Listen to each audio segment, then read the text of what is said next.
Hey everyone, Mitchell here. Before we get started, we want to say a big thank you to the Walton Family Foundation for their support this season.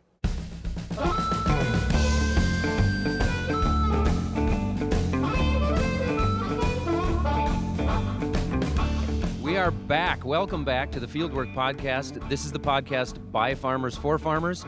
I'm Zach Johnson, a farmer in West Central Minnesota. I am Mitchell Hora. I'm a farmer in Iowa, and we have a new farmer that's joining us now so that we have more farms from around the world, around the country.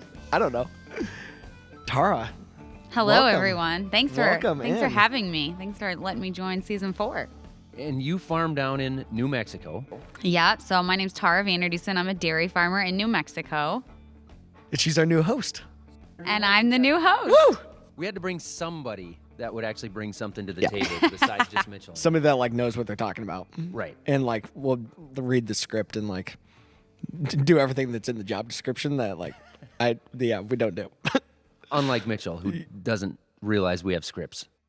Yeah. Or that's notes, my bad. show notes. I'll do better. Tara, tell us about your farm down there. So a little bit different than, row crop farmers up here. We obviously have livestock. We're a dairy farm. We milk Holsteins. And obviously, I would say our resource concerns and sustainability practices are going to look a little different than your guys's. We obviously have a shortage of water. So hopefully I'll probably be bringing a lot to the table as far as what animal agriculture is doing for sustainability, as well as, what water conservation looks like in the Southwest. Yeah, we're at Zach's farm here now and in the shed with amazing acoustics. There was a great cricket earlier.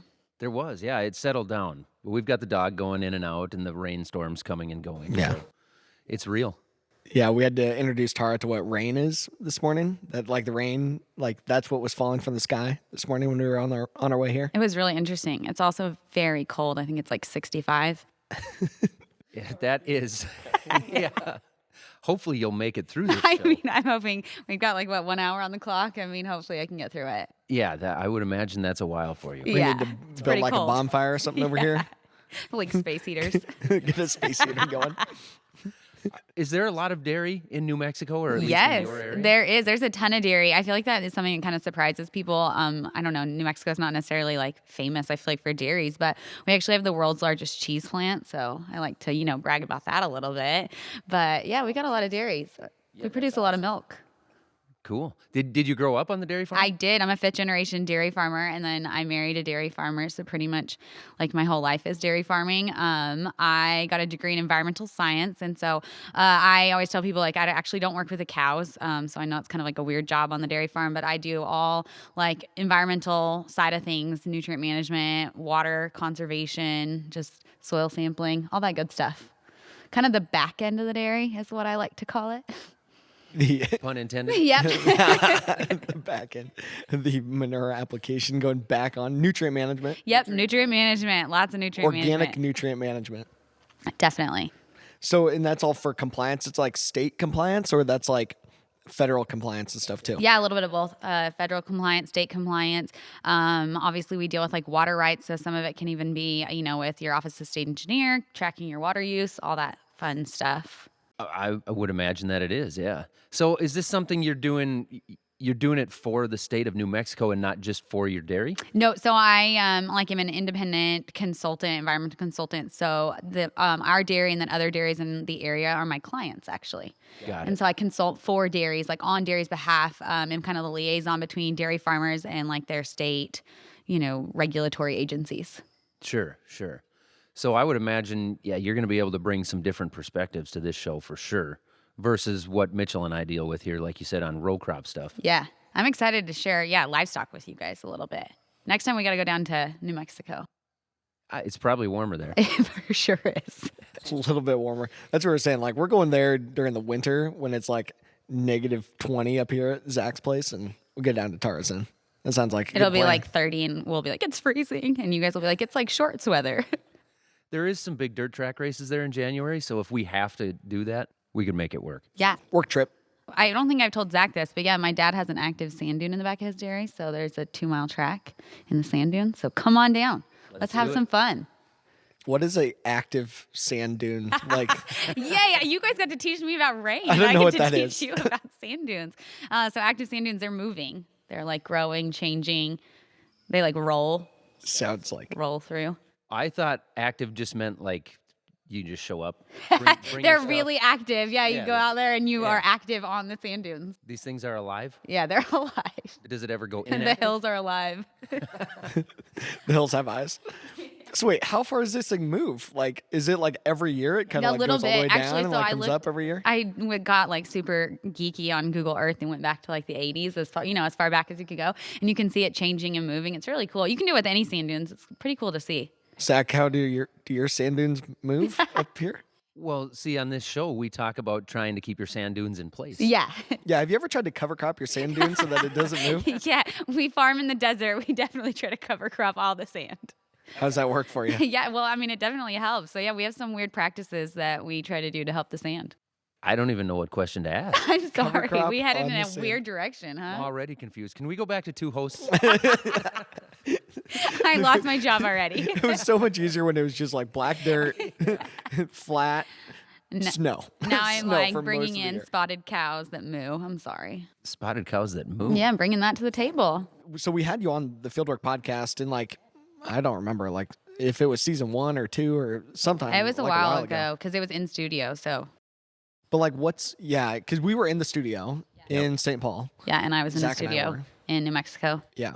So now, like, I guess kind of what makes you interested in like the podcast now? Like, what are some of the other key things that you want to like for sure hit on and things that you want to talk about? Yeah, so I feel like there is like I kind of said at the beginning, I'm excited to bring animal agriculture into the conversation a little bit more. I know you guys cover a lot of like row crops, a lot of soil health, and so I think there's a lot of really cool farmers and interesting people doing really cool things out there in animal ag with sustainability. So I'm excited to like kind of bring that, I guess, to the table and share that with you. Talk a lot more about cow manure, I would guess, than what you guys have previously done. We love manure talk. Yeah. That's going to be a very popular topic for me. And I would imagine a lot of farmers that are listening too. Yeah. Because that's something that Very true. we really haven't talked a lot about. No. Well, but it is more looking at how like holistically all of this really Yeah. works together and being able to weigh out like that you can have some negative aspects of like within animal agriculture, but there's way more positives that it brings as well. So being able to continue to improve upon that outcome and like you were saying, carbon footprint or water use or replacing some of the nutrients that we utilize, replacing synthetic fertilizer with manure and stuff too. And Absolutely. And like I always think dairies are a cool aspect to add to any like farming community because there's so much that like cattle can use that's wasted. So like in California, the shells from the almond holes get used as bedding. Like that would be a waste for that farmer. And instead now we don't have to buy bedding, or the farmers in California don't have to buy bedding. They purchase the almond holes. And I just think that aspect of adding dairy is just, it just adds another layer of dynamics to your entire like system. I think that's something that gets overlooked a lot by people that don't understand the industry is how it all works together, right? Yeah. I mean, if we don't have livestock, I mean, there's a lot of crop that we grow that we don't have somebody to sell to. Yep. Right? Because we're growing a product that is sold to the livestock industry. And I think another thing that's interesting that I'd like to kind of like talk about too and interview some people on is about what like cattle's role in like grasslands is, like how a lot of people think you remove cattle from the system and you could just instantly grow like a crop like avocados or, like a plant-based thing, when in reality, a lot of times cattle are grown on like marginal lands. Like in New Mexico, we're not going to be growing like the best lettuce, like we can have dairies. Right. And then in, say Nebraska, North Dakota, South Dakota, like those areas, the cattle grazing is really great for the natural grassland ecosystem. Like there's a lot of benefits that people don't think about when they're not going to be able to do anything else with that land, And so being able to talk to some of those farmers and ranchers that are doing a lot of sustainability out there on the grasslands, I think would be really cool. so part of your animal integration is fainting goats. How does that fit into your carbon footprint? Yeah, my goats are definitely making my carbon footprint take a hit, I think, because they are solely for entertainment. But I have 2 fainting goats, and they're What are their names? hilarious. Dusty and Rose, they're brother and sister. One is brown and one is spotted like a cow. They're my daughters. The Dusty is my oldest daughters, and Rose is my younger daughters. And they faint every time I try to back out of the garage, every time I try to pull into the garage, and you have to wait until they unfaint. It's like the worst defense mechanism that has ever evolved in the history of evolution. It just doesn't make sense. It does not make sense. But it's very entertaining. I guess they evolved to just be entertaining. Maybe they're geniuses. Which is valuable, yeah. Yeah. I mean, if I was like a wolf going after a goat and the thing just tipped over, fell on its head, You'd and laugh. fainted, yeah, I'd be like, yeah, I'm not eating that. That's true. That's a Something's great wrong with one. that one. Something's wrong. It definitely has something wrong with its head. I'm not gonna eat it. Is that what you said? Like they faint like head first Yeah, they too. faint head first. So some there's the full faint, and then there's just they stiffen up, like their legs stiffen up, and they just freeze. And then if it continues, then the front legs go forward, head first, straight into the concrete or grass or whatever they're standing on, and then they're fine. I mean, you feel like kind of bad as you're laughing, but then you're like, I didn't do anything. I opened a door. Like it's not like you're mean to them. They like wake back up. They're like, And well, then that they was kind of it takes them, they kind of hop a little, as they're kind of getting going. It's kind of like when you faint, you like, whoa, like what happened? I don't know if you guys have ever fainted before, like blacked out. No, like Not you often, bump no. your funny bone or something. You bump your funny bone, you tip over and faint. Yes. And maybe there's just maybe there's something in the water in New Mexico. Actually, we should reevaluate our trip. But no, you take a second to get back up and get going, and they do too. They're chilling. I don't know. You guys got to come see Do you them. think they know they fainted? Do they act embarrassed? That's a good question. I guess I'm going to have to pay more attention. I'll video it, send it to you. We can do a we case need study. some videos of this. Yeah. So what? The goats just hang out and They but are you don't have grass. free-range What, do you have goats. grass? in Yeah, I your have a yards? yard. Yeah, I have a yard. They're free-range goats. They go down to the milk cow pen and they'll get some of the good feed, from the milk cows.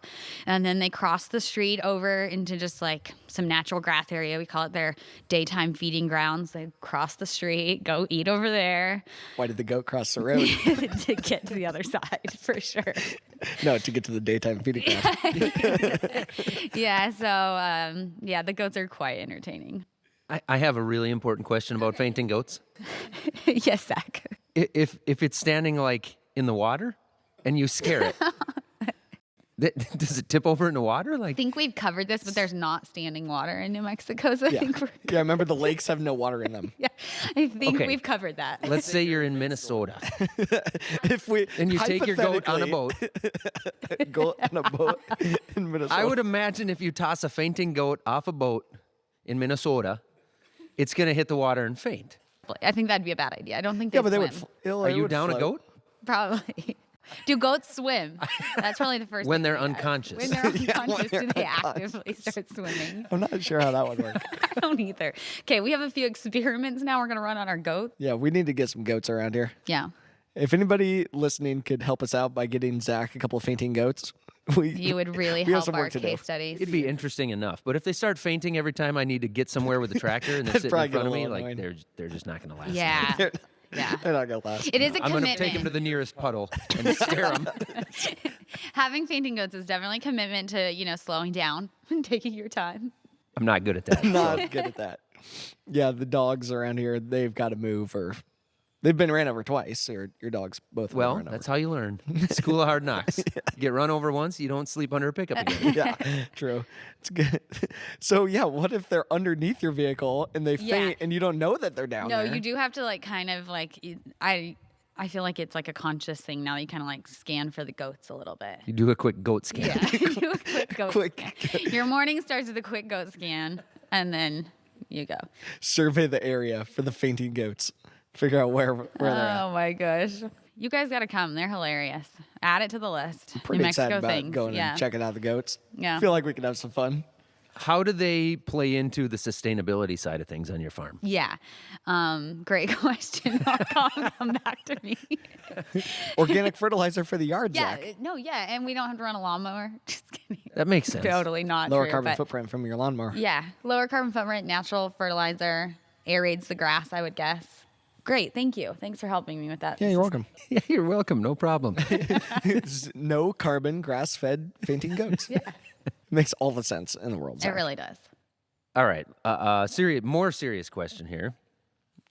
If you had some advice for farmers looking at sustainability practices, what would your advice be? So one thing that I feel like I've learned over the years since I work with a lot of producers is sustainability can feel like really overwhelming, I feel like easily. And so my advice to farmers is always like, it doesn't have to be a big project. Like you don't have to wake up and be like, I'm going to be sustainable. I'm installing a digester that costs $3 million. Like doesn't have to be that. And so like one of the examples I like to use is one of the ways we can conserve water in our barns is just making sure like our hoses aren't leaking, that we have nozzles on all our hoses, that we have timers, they automatically shut off. So you're not sitting there like, kind of like watering for too long or cleaning something for too long.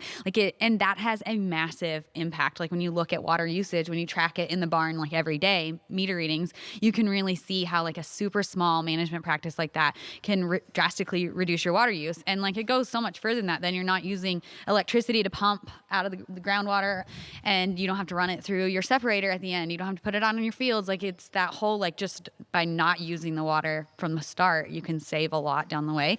And so that's what I always tell farmers is you don't have to think like massive projects. It really can just be like everyday things. We need to ask some of the important questions here. Clearly, yeah. So I'm interested, like, we'll start with Tara. If there was an international talent competition, what would be your talent to try to impress the judges? What would you go with? I really don't think I have a talent. Is that terrible? I don't know. I'm really good at talking. Can that be my talent? Yeah. I would say I mean, that. this is a podcast, so I guess that's as good as it's going to get from me. Yeah. I'm talentless. Well, what are your guys'? Somebody else answer, and then maybe I'll come up with something that's my talent. I would bring an active sand dune to the competition and show how active it is. I'll do a science experiment, and I'll be like, here is what wind erosion on sand dunes looks like. That's great. That's a great talent. That's going to be my talent. Thank you for that. You're welcome. I feel very talented. Yeah, I got nothing. I just like dig for worms, and that's it. So I'd probably bring some worms, and you should bring worms to the sand, and we'd probably improve the sustainability. It definitely would help. Yeah. Yeah, when we go down to your place, we can bring you some worms. Thanks. Appreciate it. I suppose the worms are thin down there? Like that's for real. Is there not many earthworms in the desert? I mean, there is earthworms, but probably I would guess not as much as if I dug up like a shovel full of dirt here. I'd like to dig into that. Okay. Pun intended. Pun intended. Nailed it. You haven't told us what your talent is yet. Yeah. Yeah, the active sand dune thing. Oh, that's yours too? Yeah. Oh, I took it. It was my idea. Yeah. but It was took there it for from you all along. All right. So wait, of course I got to talk more about the worms.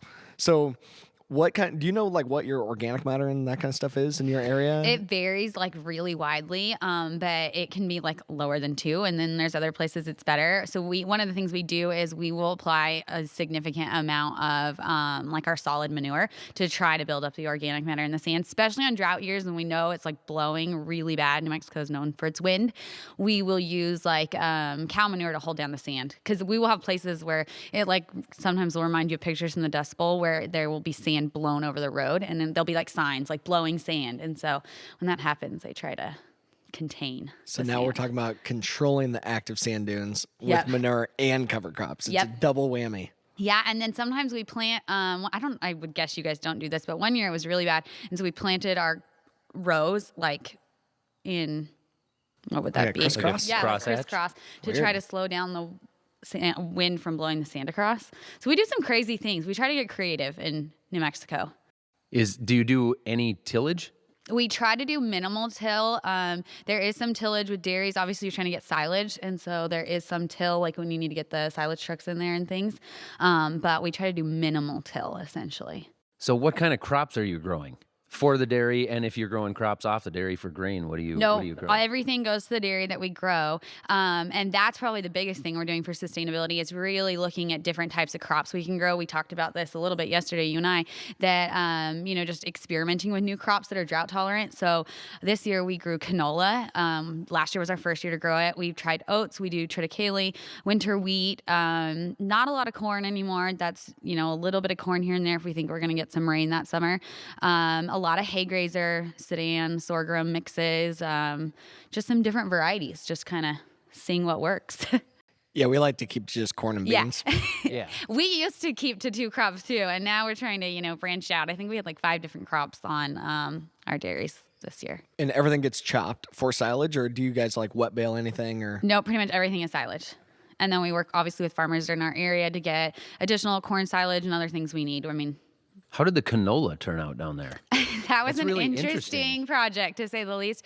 This year, we actually thought it was dead. So we planted oats into it, and then they both came back because we got a little bit of rain, and they both did really well. And so we're kind of like looking at what that blend or mix is going to look like, because it's kind of interesting. It was definitely an experiment, but it was beautiful. I mean, looking at all the yellow flowers, I'll admit, I was like, yes, let's grow more of this if it works. It was pretty. Is that common down there? No. Is there much canola? No, there's a couple now. There's a few dairies driving by that you can see, like, obviously you spot the yellow fields a long way away, but it's fairly new. The oats are pretty new. And then the further south you get, there's different things, but that's like eastern New Mexico area. What about irrigation? Yeah, everything's irrigated. Everything. I mean, we do dry land just because there's not a lot of water. So we do a lot of dry land, which is why we're getting away from corn. But I mean, essentially, if you want to water something, you have to irrigate it. I also grew dry land corn this year. Yeah. Was that really tough for you with 28 inches of rain? Well, You're in a drought this year. we were much, much below 28 inches so far for this year. So, This year, but normally that must be a challenge. well, usually there's too much rain typically. From May 1st to August 23rd, we had 1.6 inches total. No, driving up, I think I only saw one center pivot the 2 hours from. Actually, if you go 10 miles northeast of here, there's a lot of center pivots. Oh, interesting. It is interesting. It gets really sandy about 10, 15 miles from here versus 10, 15 miles to the northwest, which is Red River Valley. And then you go north from there, and it's the total opposite. It's the flattest, blackest soil you'll probably ever see anywhere. Ever. The most flattest and the most blackest soil.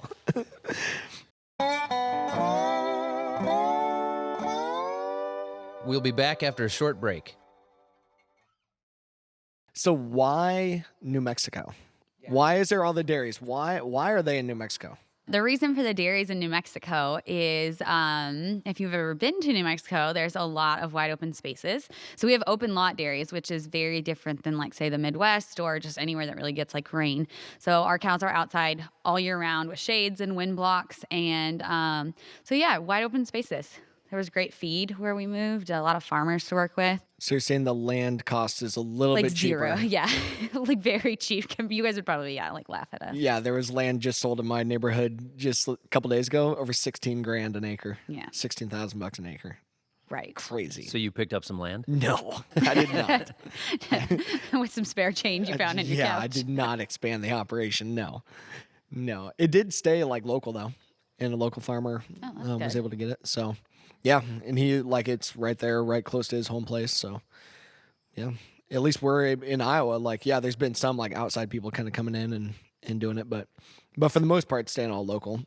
Is that kind of how the dairies are in your area too? Is it all like local family farms, or is there some like kind of some of the bigger companies and the corporate stuff coming in too? Pretty much all family-owned farms, all of them. Like, I think it's something like 97% of all dairy farms in the United States are family-owned and operated, and New Mexico's like that. We definitely have a larger herd size on average. We have the largest average herd size in the nation, and it really has to do with that climate, that dry, mild climate for the most part. Not too hot. It gets a little hot in the summer, a little cold in the winter, but for the most part, it's pretty mild. And those open lot dairies just are a little bit different style dairying than what some people may have seen or are used to.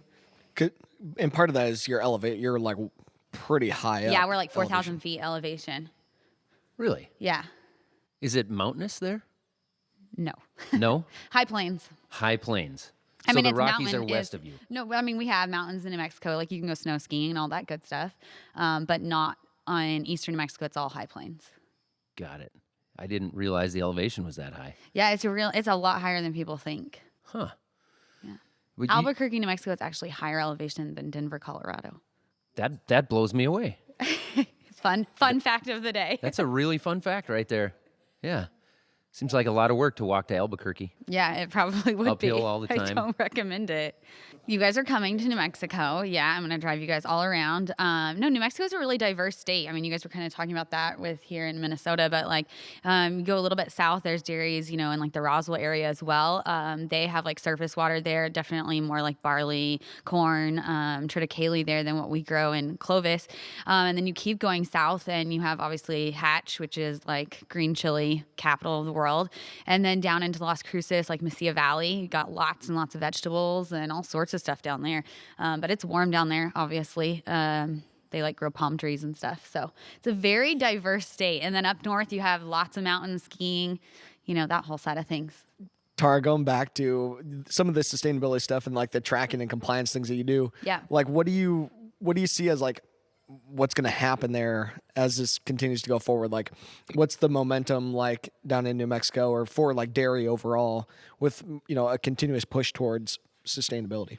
Yeah, I think there's a lot of opportunity coming up for dairies in general, just not in New Mexico. We set a big goal last year, dairies did nationwide, to be carbon neutral or better by 2050. And so I just think there's going to be a lot of innovation, a lot of technology, just a lot of information out there, new things to try. And so I'm actually really excited. I'm excited to see what happens and where we're headed. Obviously, for New Mexico, it goes back to water conservation. But there's been a lot of development. I don't know, our water table is declining, which is obviously like a real fear and a real concern. But I'm hopeful that like technology and sustainability measures will like keep up with it and we'll be there for a long time. I'm going to put you on the spot a little bit. Okay. You said that dairies you're going to try to be carbon neutral by 2050. Yeah.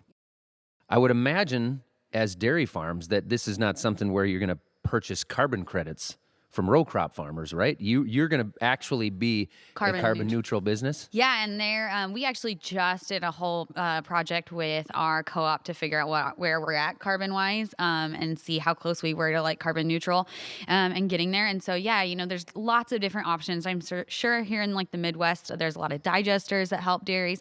Our area doesn't have digesters yet. The technology is just not quite there for how like dry we are. Our manure just doesn't have the same amount of liquids. And but there's other options. There's all sorts of things. There's a bunch of technology coming out with worms, which you would love, Nice. that help reduce carbon on dairies. And dairy has a long track record of reducing, carbon emissions. In the last 75 years, we've reduced our carbon footprint by 66%. And then in the last 10 years, we've reduced it an additional 20%. So North America has the lowest carbon footprint for a gallon of milk. And one other fun fact, our total emissions are decreasing while milk production's increasing. That's what's up. Yeah, to me, that's the real difference there when you talk about being carbon neutral. Yeah. You're not just opening the wallet so that you can claim you're being carbon neutral and putting it on somebody else. You're actually going to be carbon neutral. I mean, that's the real deal there. Right. But I've got an idea for the anaerobic digesters here. Okay. I might be able to solve this issue. Well, then let's hear it. You're so dry, the manure is not as liquid as it is up here, you're saying. Correct. So it doesn't have energy. Have you thought about blending into your feed like some Budweiser? I see where you're going here, and I like it. Or like some nachos? Maybe a little Taco Bell? I just told you we feed them green chilies and they're fine. I don't think that's going to work. They're tough. Tough cows. We're gonna have to keep brainstorming here on how we're gonna get make things more liquid. Well, and we do already feed like brewery waste, so they're like we're kind of already doing that. You're trying. We're trying.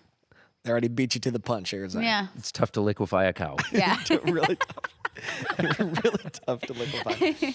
But it's more so. I mean, they're still urinating, but it's just that it's so dry, it's just evaporating off right away. Right, and it's open lot, so you obviously just have a lot more of the evapotranspiration rate is higher, and it's just not collected as the same way as when your cows are like in a barn more often, like more days out of the year. Sure. And you also don't get rain to add to it. We don't get rain. I think that's going to be the theme of this interview today. No rain. Yeah, no but rain. Zach in New Mexico. also no rain except for Zach now. doesn't have rain Yeah, either. So. I can relate. Yeah. But that's going to bring some different conversation because I would imagine that brings a lot of other challenges as far as what you do with your water and how you take care of it. Yeah. Dairies typically recycle 1 gallon of water 4 to 5 times in their barn. And so I think we'll continue like making improvements there so that our actual water usage on the dairy. So that's something in New Mexico, we're actually regulated on exactly how much water we use in our barn. It's metered on the way in, metered on the way out. And you have to stay under a permitted amount. Is that metering the manure then too? That's an interesting thing about meter placement. So it meters on the way out. It'll obviously catch some manure. So typically you would want your meter after the solid separator to eliminate that. Because otherwise you're going to have a slightly inflated meter reading. So then you were telling me though the liquid manure, you guys are running back through the irrigation pivot. Yes, we are. So we collect all of our water from the barn into our lagoon, what rainwater we get in our lagoon, and then we run that through the irrigation. So you sample the lagoon 4 times a year to see what nutrients are available, and then we soil sample down to 3 feet to see what's in the fall, what's available before we plant our winter crop.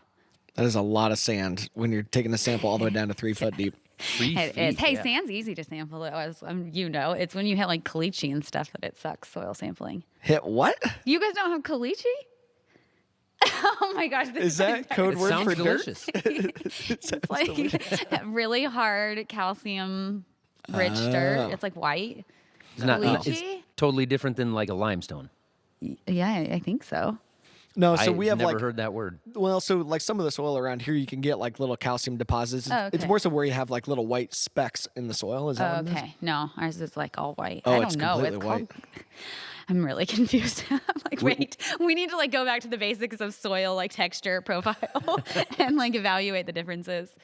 Where's it at on the sand, silt, clay? Yeah, exactly. That's what we need to look at. It's in the caliche. It's in the caliche. You can look it up under caliche. I need to go back to my senior year in college and be like, what was that? What was the color?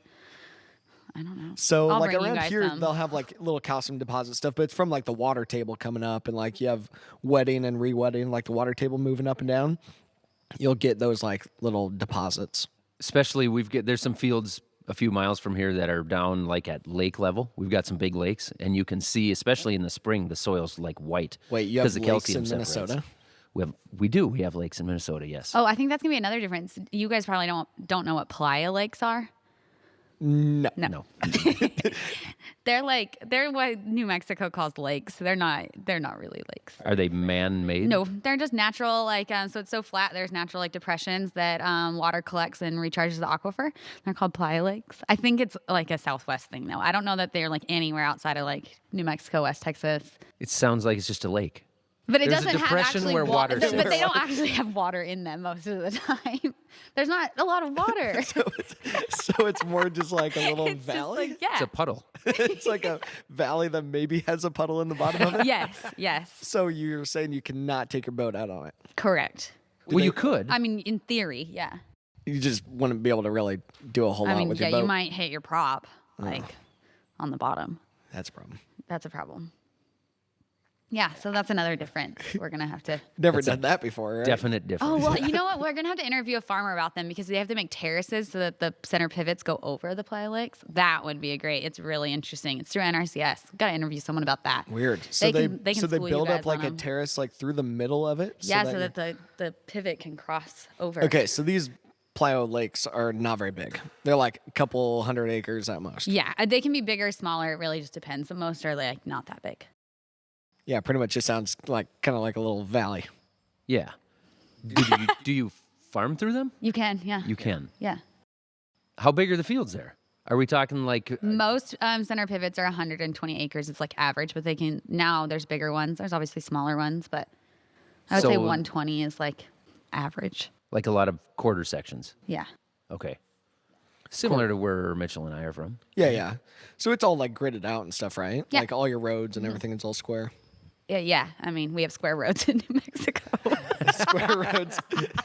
Well, I mean, I suppose the I road don't know itself if isn't you actually know square. this, but I mean, New Mexico, it's a part of the United States. It's one of the 50 states. I just feel like people need to know that. That's one of the most asked questions I get. If I needed a passport to come here, I did not. Did not need a passport. New Mexico. Do you drive on the other side of the road down there? We drive on the same side. Our roads are square. There we go. Square roads. That's good. So it's all staked out. Yes, like here. we have modern technology, indoor plumbing. Indoor plumbing.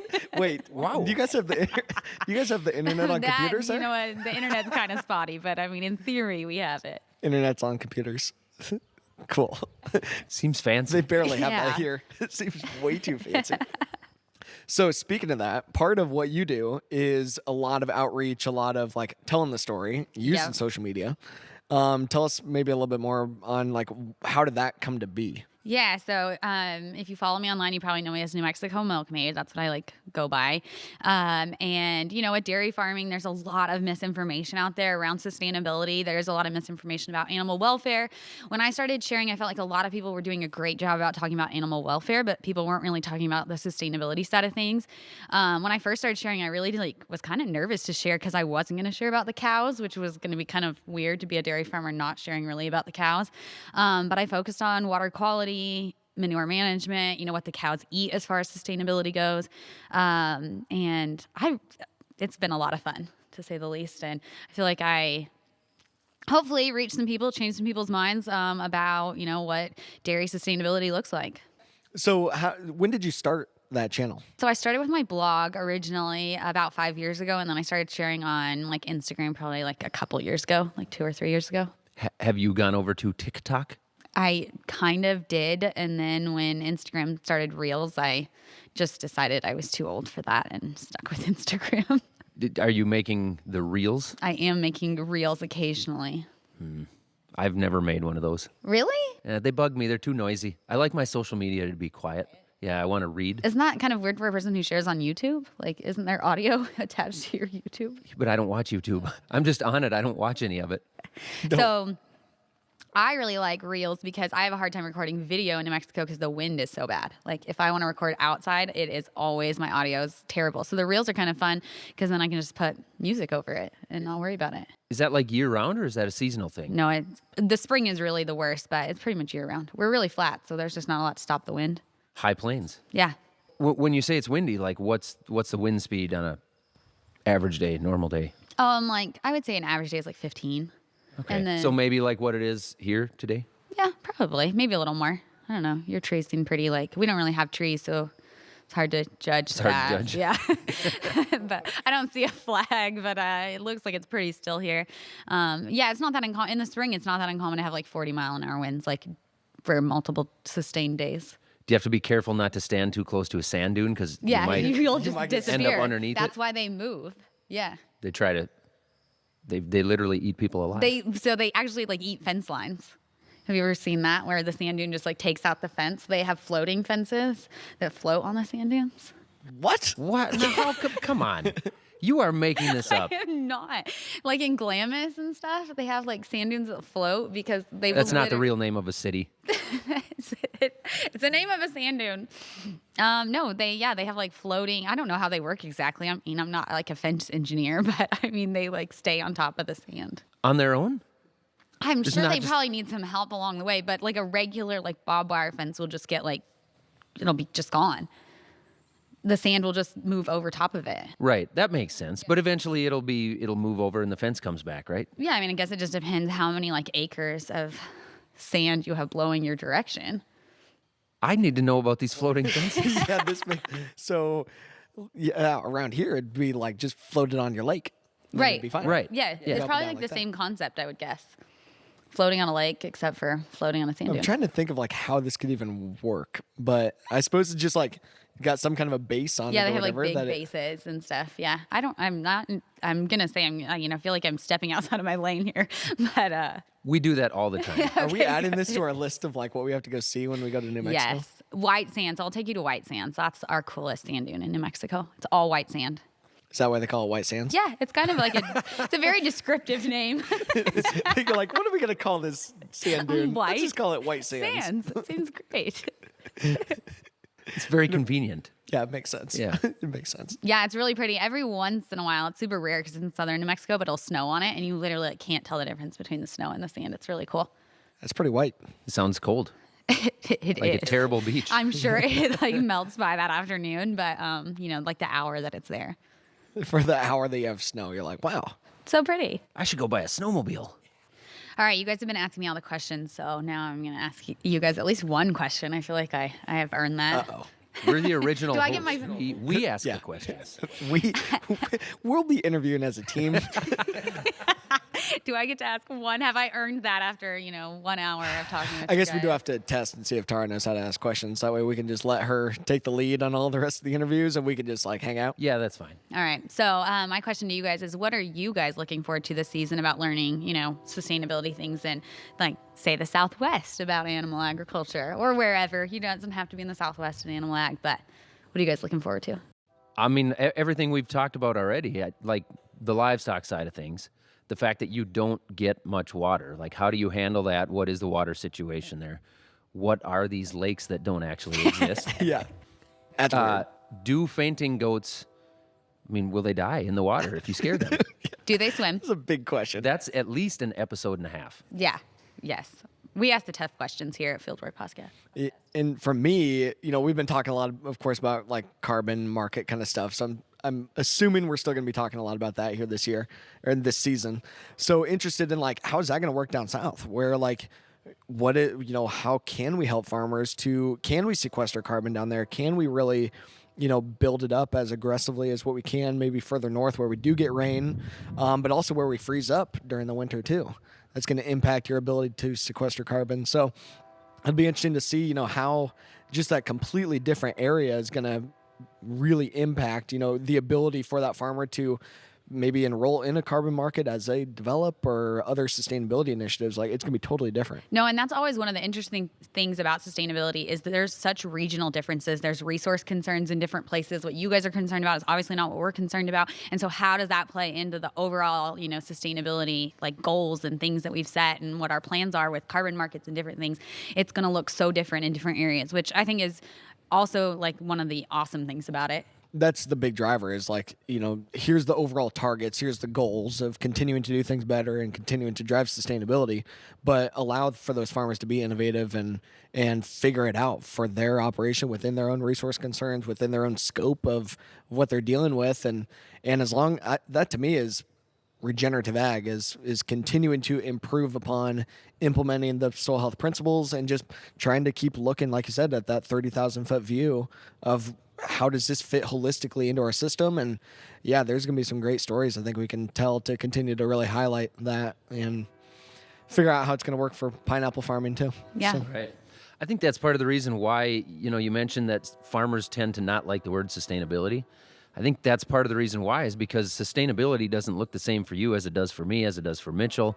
And on top of that, like of course we're trying to be sustainable, right? We have to be. This is our livelihood.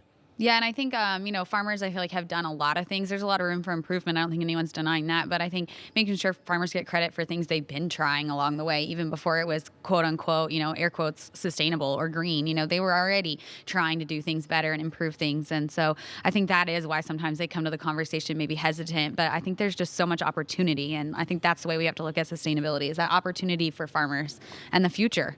well, and especially to ensure that that farm is going to be economically sustainable and more economically resilient for the long haul, be able to connect with the consumer better, be able to just be more holistic, not even just on our actual operations and within, the actual farm gate, but looking bigger picture too. Yeah, how it plays into our continuing to tell that markets story. and- Yeah. yeah. It's huge. And COVID has obviously accelerated a lot of that too, of people wanting to know where their food comes from and wanting to know the story, and just that data connectivity is massive. Yep. Well, we're looking forward to this season. Tara, it's going to be fun to have you on here. Yeah, thanks for letting me join you guys. Thanks for letting me ask one question. Maybe next time I'll get into. We'll let you ask all the questions for the rest of the season. You can have all the rest of them. Zach and I will just be here for the heckling and Yeah. for the screwing around, and you Moral can do all the support. serious stuff. So we like to end the show frequently with the catchphrase, "Don't soil yourself." Okay, wow. All Are right. you okay with that? I guess that's where we're headed, huh? Good, because you don't have a choice. I'm going to say it no matter what. Okay, here we this is part go. of it. Wait, does Tara get to end it? Yeah, you this can. time? I'll allow you to use the phrase. Don't soil yourself. I can't even say it with a straight face. Someone else is going to have to do it. I need more practice. I think it was better when she laughed. I think that's it. Cue the music.